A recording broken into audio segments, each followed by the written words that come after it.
Mr. Dave H. Stevens, who is a CMB. He's also the CEO of Mountain Lake Consulting. Dave has also served as the Assistant Secretary for Housing and Federal Housing Commissioner at HUD. He has more than 30 years of experience in mortgage finance and has held several executive level positions in senior management with Wells Fargo, Freddie Mac, World Savings. And prior to his appointment by the Obama administration to serve HUD, Dave was the president and COO of the Long and Foster companies. He's known as a key housing influential, serving as an industry authority on major mortgage financial, legislative, and regulatory issues. He's often quoted in the national and trade media and regularly appears on television and radio to offer insight on issues affecting the mortgage and housing markets. In 2013, Dave received the National Association of Hispanic Real Estate Professionals Founders Award, and he has been named to Bloomberg's 50 Most Powerful People in Real Estate and twice recognized as one of the top 100 most influential real estate leaders. Dave was also named to Mortgage Professional America's The Hot 100 list. He currently serves on the board of MBA Open Doors Foundation, and for any of you Colorado graduates, he is a graduate of the University of Colorado in Boulder. And if I might add a personal note, by creeping on his LinkedIn, he has a gorgeous family. It seems to be a growing family. So without further ado, good morning, Mr. Stevens, and welcome to our Zoom. Hey, Colleen, thank you. Hey, everybody. Good to be with you. I noticed some folks are on cell phone. If there's any chance you can get on video version, I'm going to share some slides. But I always love the intro because, you know, like most of you, I began in this business as a loan rep selling Negam arms. And in Denver, Colorado for World Savings, back when rates were, you know, 16 to 18%, depending on what product you were getting.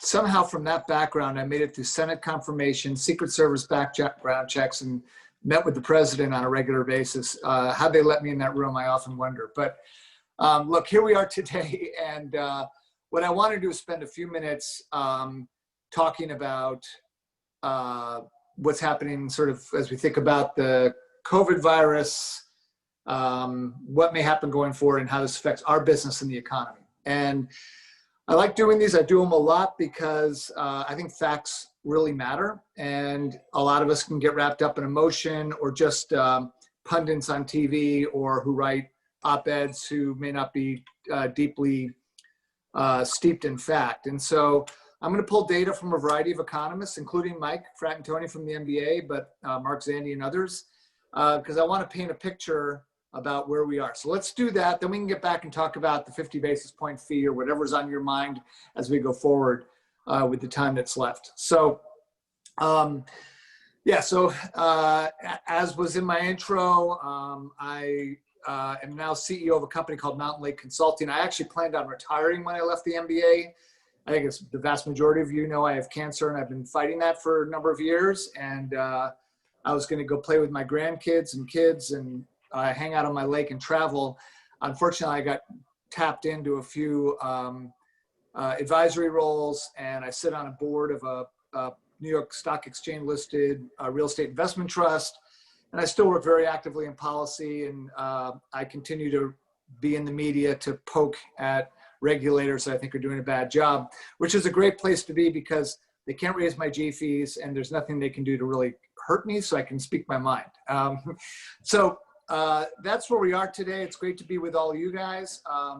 So I'm going to just go through a number of slides to paint this picture. So bear with me here.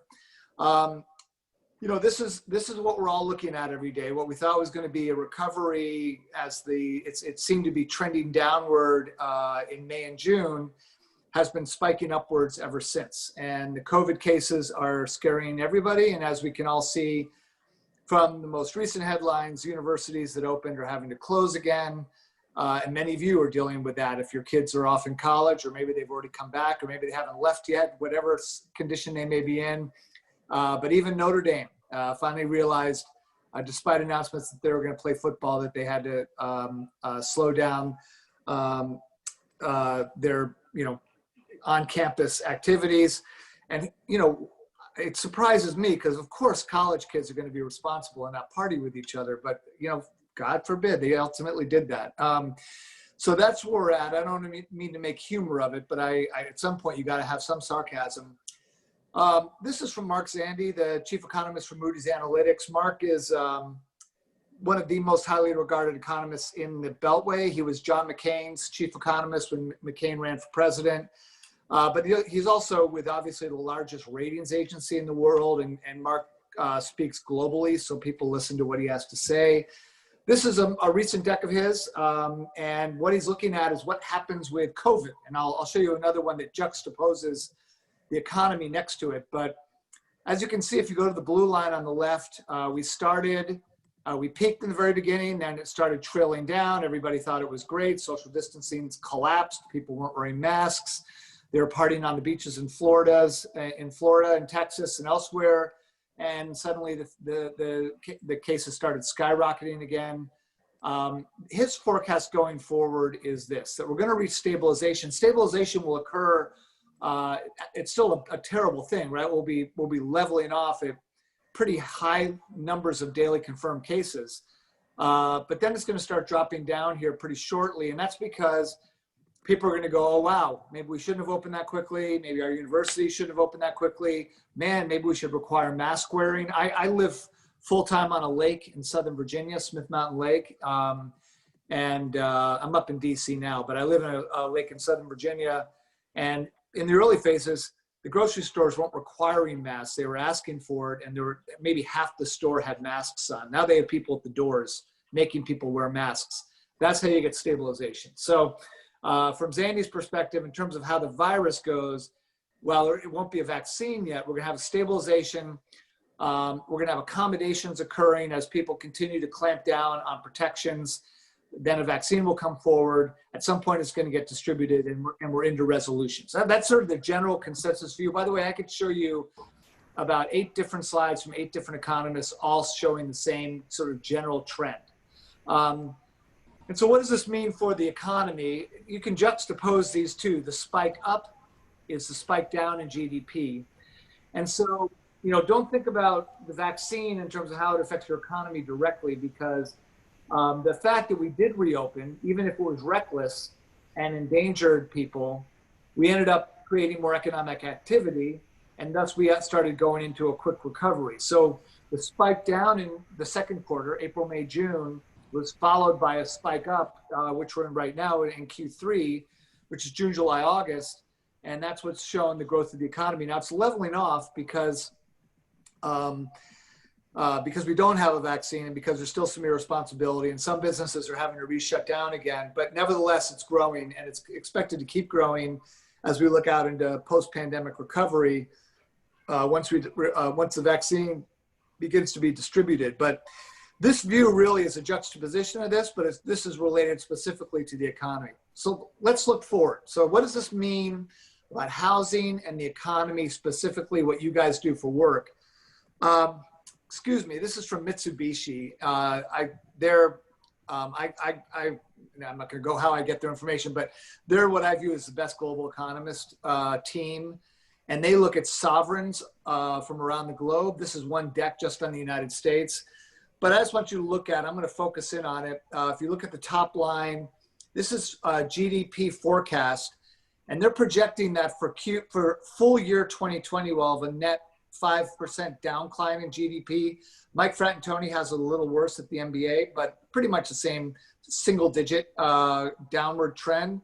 And then 2021, we get back to roughly a 3% GDP growth rate, which is pretty consistent where we've been in past years and forward years. So I'll show you why that is. But on the far right, this is sort of the quarter by quarter look. So, first quarter started slowing because we were expecting some economic slowdown anyway, but I'm not going to go into the nits and bits of that. But you can see Q2, the negative 32% drop in GDP, followed by a huge spike back upward in Q3, not recovering completely, but recovering a great amount of that.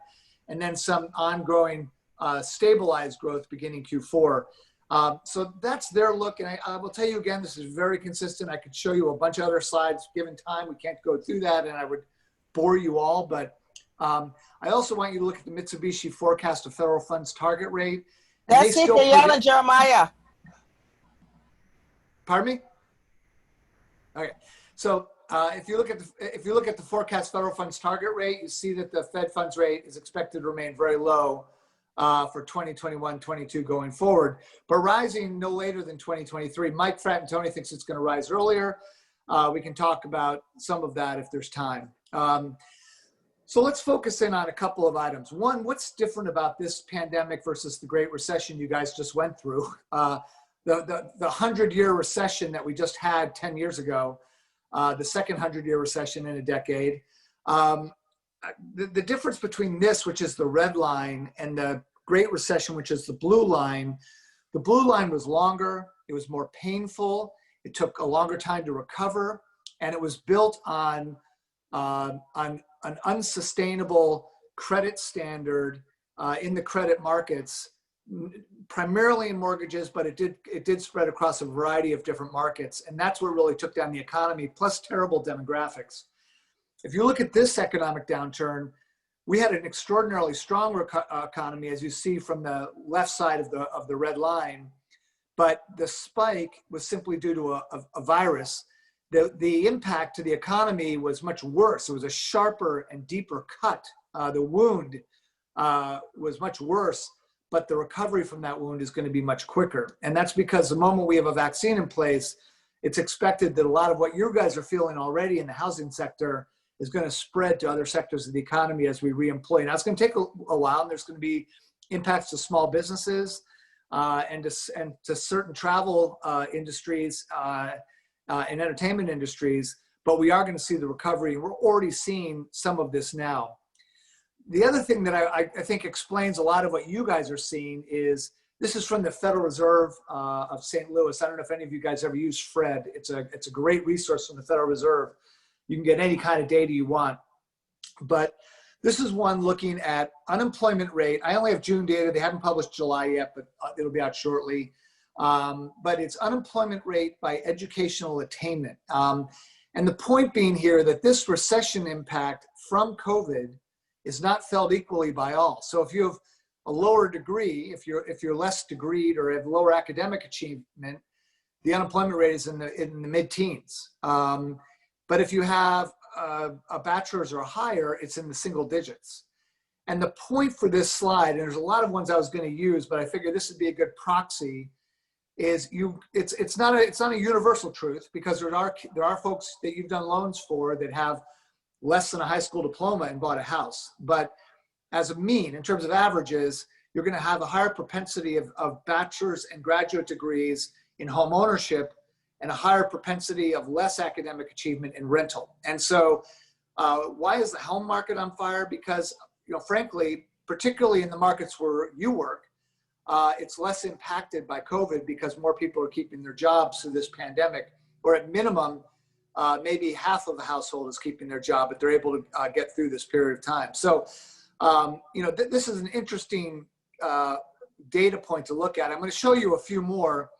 Here's what a variety of economists are looking at as indicators about what's happening with the economy. Of course, this is the MBA, and they looked at services and manufacturing. Those are the solid lines. The dotted lines are the employment for those industries. As you can see on the far right, from the spike down to now, quick recovery, right? So a sharp return. We're not back all the way on the employment dotted line, but the employment will follow the growth of the industries itself, because demand will require, ultimately affects employment. So that's a slide from the MBA. I'm going to show you a few other economist slides. Sorry, the horizontal axis along the bottom is months of this year. But this is just change and requests for directions on Apple Maps. I love this one, right? So it tells you that in April, March and April, where it spikes downward, people weren't looking for where to go. Now they are. And so it's starting to come back, right? So it's an interesting indicator. U.S. hotel occupancy rates. This is sort of a surprise, but this only goes through the end of June, but it shows that we were seeing people go back to hotels. And obviously, for those of you who've taken a vacation, if you stayed in a hotel, or your kids went somewhere, or you have friends who have gone, frankly, the fact that we know so many people who still aren't traveling and that this is still showing this growth is pretty incredible. And it's a really strong indicator about how strong this economy is and where the demand is, pent-up demand particularly. This is from Mitsubishi, their slide on part of their deck on the US economy, but jet fuel consumption. It reached a 34-year low point from March to mid-May, but now it's on a rebound. And it's not just people traveling for leisure or some business. It's also jet fuel consumption for goods and services based on the Amazon effect and other things that are putting planes back in the air. For all of you, this is why we're seeing different outcomes in forbearance. This is a slide from MBA, but I don't want you to get too wrapped up into it other than to note that in the beginning, these are week-long periods going back to the last week of May. While we were still getting people into forbearance, this tells you where they were exiting. So the blue, which is the biggest sections of those bars going through late June, are canceled or stay current. In other words, what we knew, what you guys knew, is somewhere around 20%-ish of all people who were put into forbearance plan never used it. They just stayed current or they canceled it very quickly. There wasn't a lot of exiting going on. But now as we go to the far right in July, you're starting to see outcomes, what's happening to people as they leave. And if you look at the orange, light orange, and purple, and juxtapose that across, it's reinstatement, payment or deferral, a partial claim, and modification or combo. So now you see that people are actually leaving forbearance. Those that are leaving are going into the workout plans that have been made available by the GSEs or the FHA, VA, USDA. And so that's what we're going to start seeing going forward. This will be an interesting chart to look at. MBA, Mike Fratantoni puts this out. It's one I'm going to keep watching. So let me move around the corner then. So what's this mean for all of you guys? I don't need to tell you what's happening because your pipelines are jam full. And the fact you could even join a call and come up for air is surprising. But let's just look at what's happening in the market. The left is one of a million articles that's from the end of July. Diana Olick at CNBC, but weekly mortgage demand from home buyers spikes even higher, up 19%. I mean, home buying is the real story here. I mean, refinancing is a reflection on interest rates and the Fed's actions, but the home buying demand is extraordinary. And the NAHB, the home builders, just 2 days ago put out their housing market index, and builder confidence is at an all-time high. It's a record high with record traffic. Never seen before in the history of this index. So, you're going to see, the problem is we're not building them quick enough. And as you know, there's not enough inventory, particularly in the most competitive markets. And so we have multiple offers going on, et cetera. So what's going to happen going forward? So the Fed, as we showed earlier, basically cut rates to zero. This is the MBA forecast that they're going to hold until 2022. I will tell you, I'll show you in the Fratantoni forecast in a minute because it's actually not the most conservative and it's not the most liberal. But just what the Fed does doesn't necessarily impact what it means for your mortgage rates. And so I think that's a really important discussion as we move forward, what happens to rates. And that's even without thinking of what Mark Calabria might do to add-on fees and things of that sort. But in the short run, these are great slides, right? I mean, housing is the story. The left is purchase activity, and this is a seasonal chart. So it shows the black line, which is 2020 month. It's actually week by week of the year compared to the previous 4 years. We're blowing away the previous 4 years, these recent weeks. Now, obviously, it's recovering from that lull you see that started happening in March, but the recovery is extraordinary. And then when you look at the upside again, this is from Mark Zandi, same story. Housing is the surprise upside to this story, and something that is really just an amazing outcome in the midst of a pandemic. I'm going to say this once, and I'll say it again before we're done. You guys should kiss the ground you walk on that you happen to pick the mortgage business because think of any other industry in the United States that's doing as well as this. It's phenomenal. You're having many of you, or most of you, are having the best years you've ever had in your career, while the nation is suffering. And it's a terrible thing that the nation's suffering. It's a wonderful thing that you're in this business and able to provide for your families and help other families around your markets to either get a home or improve their home payment. So as we look forward, the MBA expects home price appreciation to remain stable. They show it slowing, but still remaining stable. If you listen to Mike Fratantoni present this, I love Mike because in my view, he's probably the best economist in America. Even though he's housed at the MBA, he's a PhD from Wharton and an adjunct professor at several universities, a brilliant guy. But he actually thinks the slowing is a good thing. He thinks that the pace we were on in 13 and 17 in particular was outpacing wages, and that was not a good thing for home ownership. So actually stable growth that keeps in line with wage increases is a really nice balance to have for an economy. One of the things that's driving all of this is inventory. This is from YCharts, and please ignore the spikes because this isn't seasonalized, so it shows it month by month. But the spikes downward are basically because everybody takes their homes off the market over the December holiday. And so that's why we always see inventory drops each year during that period of time. But look at the 1.36 million, which is their most recent chart, and just trend line it going back. Where we are at, remarkably low inventory levels. And this is not felt evenly across the country. Your market impact is worse. If you were to think about available inventory in key markets in Maryland and Virginia and DC versus key markets in Iowa or what have you. This is just a very unique scenario where we have no inventory. We have historically low rates. We have relatively still low unemployment for professionals. And then we have amazing demographics. So this is from CoreLogic. This is Frank Notaf, the chief economist there. He used to be the chief economist at Freddie Mac. This is his year-over-year forecast appreciation rates. And look, all the major markets are going to see growth, but who's the number one growth area in the nation? Yep, your backyard. This is the Washington D.C. MSA, which includes almost all of you. I don't think it includes Baltimore. So, but Baltimore, as you know, is also strong. So this is just a remarkable chart reflecting that.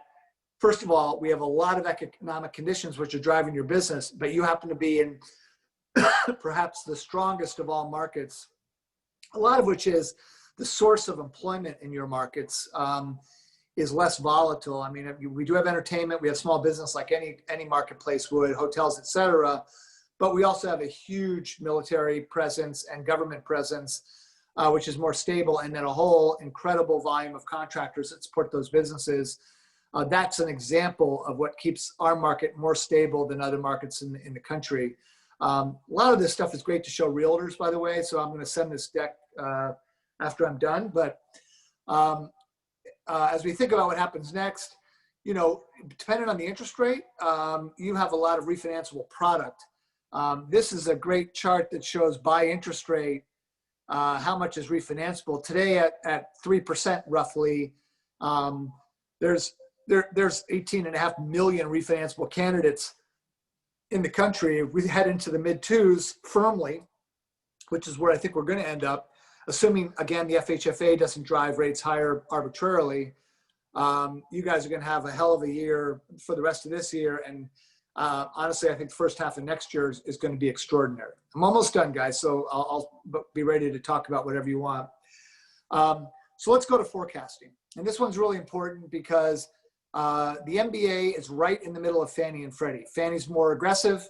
As you know, they're over $3 trillion in their forecast. If you've seen any of their forecast numbers recently, Freddie is more conservative. Mike is right at 2.8 trillion for 2020. If you look at the third bar from the right. So he's at 2.8 trillion in total mortgage volume. The blue line is the refi volume at roughly 1.5 trillion.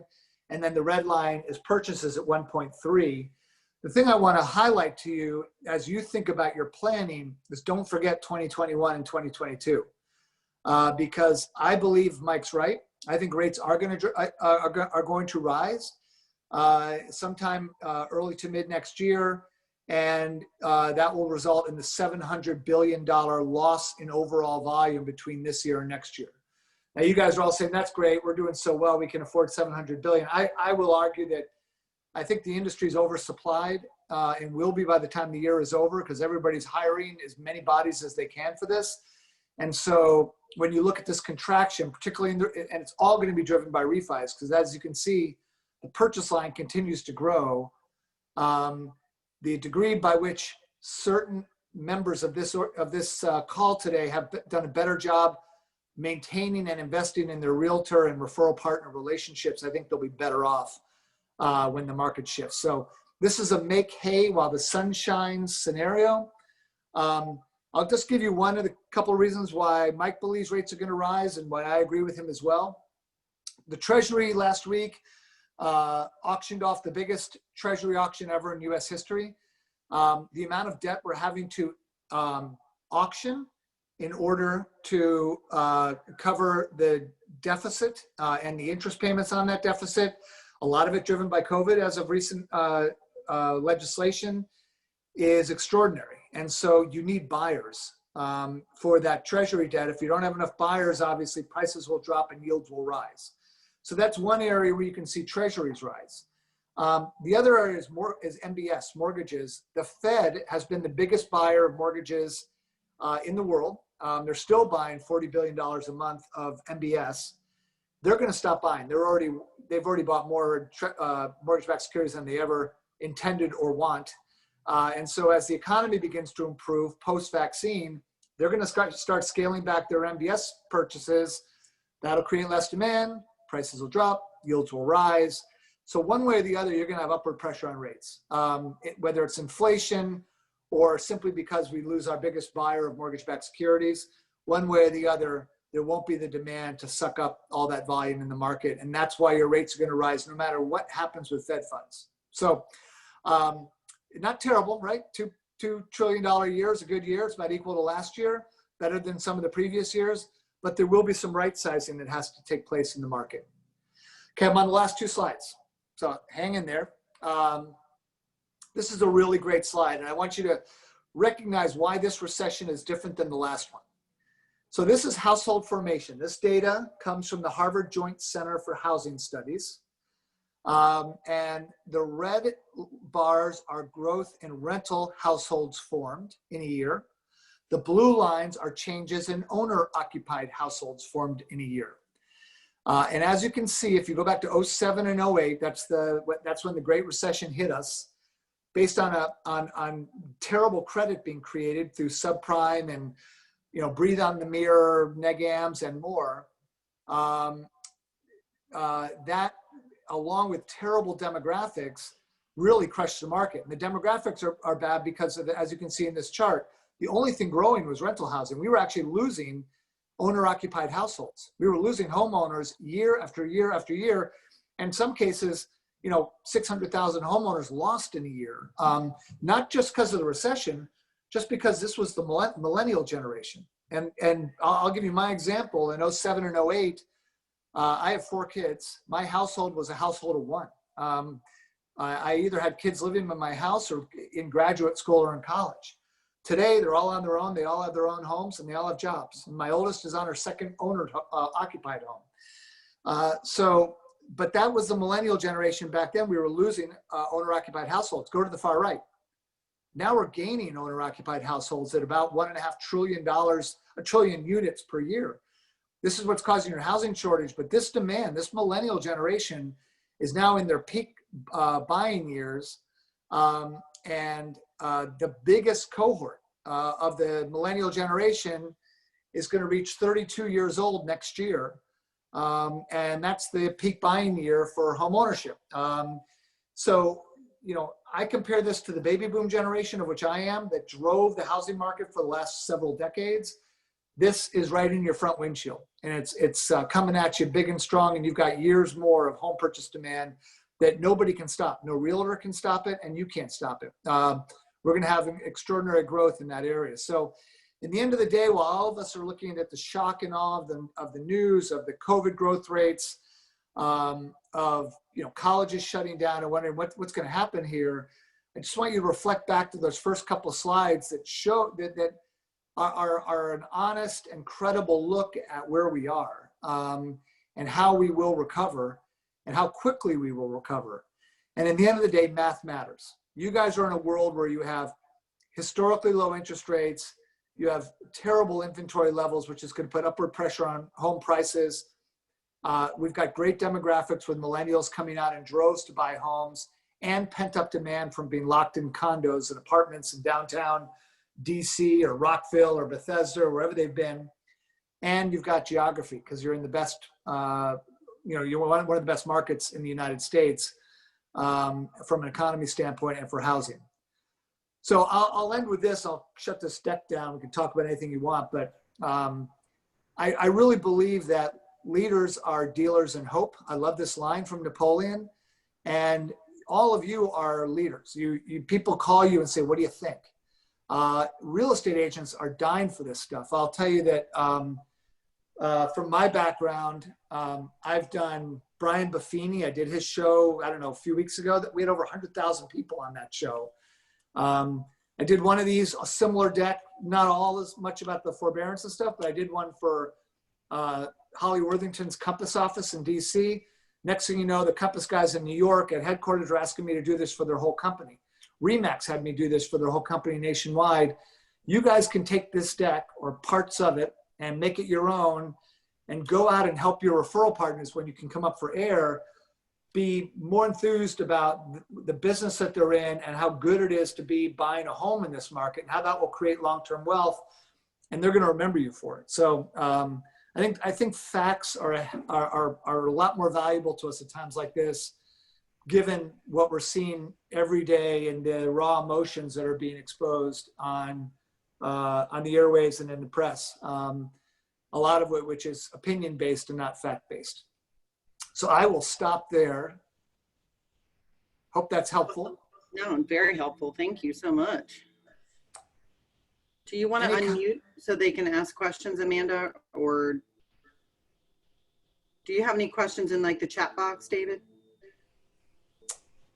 I'm going to look. I see two. It's two comments. Okay. So let's talk about the 50 basis point fee and what's happening there. And then, if you guys have anything you want to like argue with, talk about, share examples, that's great too. But so as you know, Calabria, and he did it, the GSEs didn't do it, even though they put out a bulletin, a news piece yesterday from their comms departments explaining why they put the 50 basis point fee in place. Mark did it because he can. I've in articles that I've written, I've quoted testimony from Mark going back to early 2012, where he talked about how to scale the GSEs out of the market. And he talks explicitly about raising G fees and curtailing product types. So he put this 50 basis point fee in on refis solely because he can. And there's no credit standard that justifies this. And I can understand them being concerned about what happens post-forbearance with their portfolio, but a refi is a loan they already own. So they're generally refinancing, the vast majority, 90-ish%, are refinances that they already own the risk on. By putting them into a lower rate, they're improving that risk profile. It actually reduces their expected default rate when they do a refi. So why is Mark adding 50 basis points? It's certainly not a risk-based fee to be adding. So I came out very aggressive on this on Housing Wire and was picked up in Bloomberg or Money and Forbes magazine and a bunch of other stuff. The MBA's done an awesome job. They came out very aggressively. Bob Brooksmith, I thought, was the strongest I've ever heard him. They did a call to action, which generated over 80,000 contacts on the Hill. And they're pushing Calabria directly. I know Bob is having conversations with Mark. And this morning, inside the GSEs just reported that there's a joint letter from senators to Calabria calling on him to pull back the fee. I don't think you're going to lose the 50 bips, but I do think that you're going to the best case would be a delay in the implementation. So you're not having to fund your locked pipeline that closes in September. If it were me and I were the FHFA and trying to implement that, I would say any lock post X date or app post X date after he announced the policy until end of September or prior to the date of announcing the policy to the end of September would be protected. And that, I think that's probably our best case. We'll see what happens going forward. But the pressure is pretty forceful on FHFA. And honestly, guys, you got to be watching, particularly the MMBA needs to be watching what happens with FHFA. Because I know, Mark, this effort to privatize them and recapitalize them, I know there's a lot of people like that. There are mixed views on it. I worry that he's moving recklessly, far too fast in the middle of a pandemic. I think every step Mark has taken so far has not been favorable to the industry, whether it was liquidity for servicing advances or the first payment forbearance delivery fees, or step by step. He's made public attacks on non-banks, saying that they can fail. He calls them a systemic risk. So I think we got a real problem with this guy. I'm one of the few people who can say it because I don't run a trade group. I don't depend on a relationship with Mark.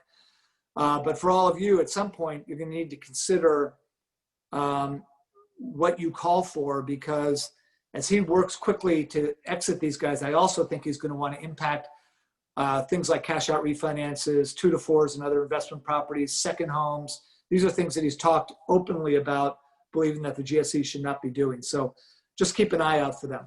That's just one suggestion. Any thoughts on if a 1.5 coupon will be created? I don't know, man. I know a lot of guys listen to Barry Habib. He's probably the most optimistic about rates and how low they'll go and for how long. And I can't argue with him because he's proven himself to be right, at least on where we are right now. So I don't really predict rates. And when anybody asks me, should I lock in or should I wait? I'm all for the bird in the hand suggestion, because if rates do go much lower, they can refi later. But at the end of the day, whatever happens with rates here, a lot of it's going to depend on how quickly the economy recovers. And I'll just throw this to you. If a vaccine is discovered earlier and it works and it's effective, and as there's a lot of noise in terms of vaccines being applied to different conditions, elderly using one vaccine, young people using a different one. If it's lumpy like that, it may take a longer time. But if there's a readily available, distributed vaccine that comes sooner, the economy is going to recover sooner. And I can promise you the Fed will start backing away. The moment the economy starts recovering, the Fed is getting out of the MBS purchase business and your rates will start rising. So my suggestion always is lock them in and get them funded. If you can actually handle the capacity. That's your biggest problem right now. Hey, Dave, there's one question above that from Ken. Dr. Sonner, delinquency rates published. Yeah, I think the FHA delinquency story is a huge one. And if you bear with me a second here, I'll show you what my concern lies on. So just bear with me. This is the May FHA delinquency report. Sorry, Ken, I've got a chart for everything. But this is the May FHA delinquency report. And as you can see, it was in the 4s and 5s. Okay, so just bear with that. That's 1 month. That's May. Now let's go to June. Here's June. 1 month change. And what I'm looking at are serious delinquency rates. And I want to highlight to you, 250 and above, we're in double digits where we were at 5. I mean, it's almost doubled in a month. I also found it interesting looking at down payment assistance. I think this is an important one because HUD's about to put out a proposed rule that would eliminate or really impair the use of secondary marketing gains for DPA. But if you look at what HFAs are doing, I don't know how many of you are in the DPA world, but HFAs are doing, and Chinoa and other groups, those are government down payment assistance loans, they're actually performing better than gifts from relatives. Gifts from relatives are performing really bad. They used to perform in an incredible way. So what do I make of it? I think FHA is always a stressed portfolio. Witt loves this, by the way. I'm looking at Witt Anderson because, you know, magic, this is where they step in. Use MI, right, Witt? But the FHA does higher stressed loans. I'm not going to share a bunch of other data with you, but 40% of their purchases last year had down payment assistance on them. And their distribution, their concentration rates of FICOs over 43, DTIs over 43, FICOs under 660, you know, they're really high. And I think in many ways, if they didn't do that, we wouldn't have opportunities for many minorities and first-time home buyers who are sustainable. But I do think as well, when things go bad, that portfolio is the first to go bad. If you look, there was an interview with our new commissioner, and she was talking about how she's going to manage the FHA. She talked about herself being a quant geek and liking data. And she indicated to me that she has no intention of ever changing MIP fees downward. I think primarily for that reason. She views herself as a steward. The thing that I would emphasize, Ken, to your question is, even with what I think is an expected increase in delinquency rates for the FHA program, we'll see how many go to default because they have a better workout capability right now. But if they do go to default, we have less severity risk because home prices are remaining stable, particularly for entry-level home buyers. So unlike the 20% house price declines we saw back in the Great Recession, even for those that go to foreclosure, in the most part, the home prices are going to remain relatively stable. So we won't have as bad severity risk on the downturn. And the final point I would just say, as with the MIP premiums they're collecting, remember they collect them on all loans forever. I put the forever in place when I was commissioner, even though some of you don't like it. But when they put the MIP premium on loans forever and at these levels, it can handle a very high default rate, much higher than what they're at now. So I don't think they're going to be in trouble, but it is a worrisome sign, and you don't want to be doing loans for people that are going to go into default en masse. Is there more? Thanks, Richard. Yeah, I will share your slides. I'll send them to probably Amanda, if it's okay with you. I'll send you the slides afterwards. Feel free to use them. And guys, I update this data all the time. I'm constantly doing this stuff, and obviously I have to do a lot of work in Washington. So I have to give fresh data to folks inside the Beltway. You should always get Mike on. I don't know if Colleen or Amanda, if you've asked Mike to do one recently, but he's really good at this. He's got a great deck. And it's all MBA data, so I use other data as well, but I think he's also a good one to keep current information on and current views on. Thanks, I appreciate that. We'll definitely do that. Do we have anything else? Anything else for you guys?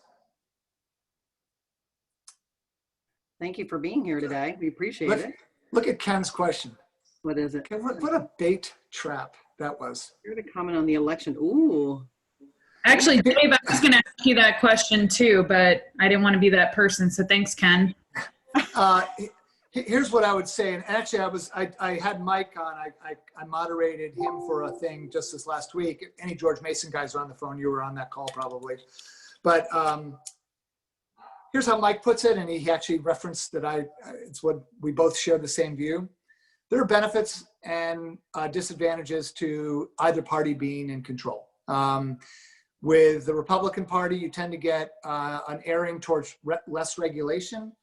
And you can see that particularly with comments coming from the CFPB and actions being taken there. And, you know, frankly, pulling back affirmatively furthering fair housing while it upset the consumer advocates and others. And frankly, I think it was a bad move to make from the administration. That's pulling back regulation. So a lot of you like that. And that's, and they'd be in favor of that from the standpoint of a Republican administration.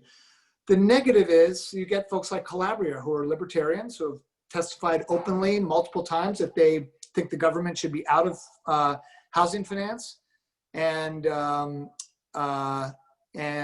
you may end up getting distortions in the marketplace. And frankly, I think every move that Mark has made so far that have affected our business, starting with his comments about non-banks in the very beginning before COVID, and now all his actions in COVID, I think every one of them has been negative for our business. I can't think of one that's been good. I mean, yeah, he capped the forbearance period at 4 months before they kick in, but that was after him saying, I'm not going to give you liquidity. And we're still not done yet. I think there are going to be servicers who need liquidity. So you also get that kind of thing. You get regulators who believe that free markets should dominate and that the government should step in as little as possible. That's the negative. It benefits both sides. With Democrats, you tend to be much more pro-housing and pro-government's role in housing. So you tend to get a lot stronger support for the GSEs, for FHA's role, and desires to expand. Hell, the Biden plan calls for 13,000 first-time homebuyer credit for all first-time homebuyers. We had one in the Obama administration that was half that amount, and it kicked ass. Oh, pardon my French, but it did. And so a first-time homebuyer tax credit would be really a great boon for housing. So, but at the same time, you can be assured that the next regulator, the CFPB, isn't going to be have the same profile. And my own sense of that is, honestly, it won't be that bad because we behaved really well as an industry this time. We're not trying to fix subprime and negams and stated incomes and all that kind of stuff. And we have responsible underwriting and responsible mortgage products, maybe too tight, some might argue, in terms of the product set. But nevertheless, that's what you get on both sides. So whatever the turnout, whatever happens here, look, I work for Obama. You can say what you want, but I'm not I worry about the far left of the Democratic Party. I worry about the far right of the Republican Party on business and the economy. I think both have negative implications. But whatever the outcome comes here, I do worry if we retain this administration that we need to try to get Calabria out of that job. And so I think the industry collectively needs to pressure the White House to pull him out and put someone in who's less erratic for us, because those fee impacts, what he just did this past week was like, as I said in the media, giving our industry a middle finger, because you guys all had locked pipelines. You had commitments to consumers, which you have to keep your obligation to, and he didn't take any credence to that and simply put this policy in place, which is going to cost the industry collectively hundreds of millions of dollars if he doesn't change it. So it'll be interesting outcome, whatever happens. That's for sure. How are we doing, guys? We done? Is Calabria on a fixed term? Yeah. I'll end with this. So Calabria is on a 5-year term, as is Kathy at the CFPB, 5 years from the date they were confirmed by the U.S. Senate. Calabria was confirmed February of 2019, believe it or not, or March, I think, of 2019. Actually, it was first week of April. I'm sorry, April 8th or 9th. 2019, Mark was confirmed by the Senate. So he has 5 years from that date to be in the job. Kathy has 5 years. She was confirmed earlier. But as you know, the Supreme Court ruling would allow the president to remove the CFPB director without cause. And so the campaign won't say anything, but I'm highly confident that they will remove Kathy immediately, pretty quickly coming into office if the Biden team comes in, and Kathy will be done. Mark is a different case. A lot of lawyers believe that that's a precedent that the Supreme Court made that would apply equally to the FHFA, that they're also a single directorship that's only terminable for cause. And that's essentially what the ruling said by the Supreme Court against the CFPB. So I think if the president wants to, if it's a change of administration, or even if Trump stays, they could test the Supreme Court case and terminate the director at will, and then see if the director wants to challenge that in the courts. But anyway, a lot of gobbledygook. Gang, good to be with you. Good to see so many familiar names and faces. Colleen and Amanda, thanks a lot for having me, and hope you guys have a great rest of your year, and make hay while the sun shines and save your earnings. Yes. Thank you so much for being here today. Everybody have a great afternoon. Bye. Hey, guys. See you guys.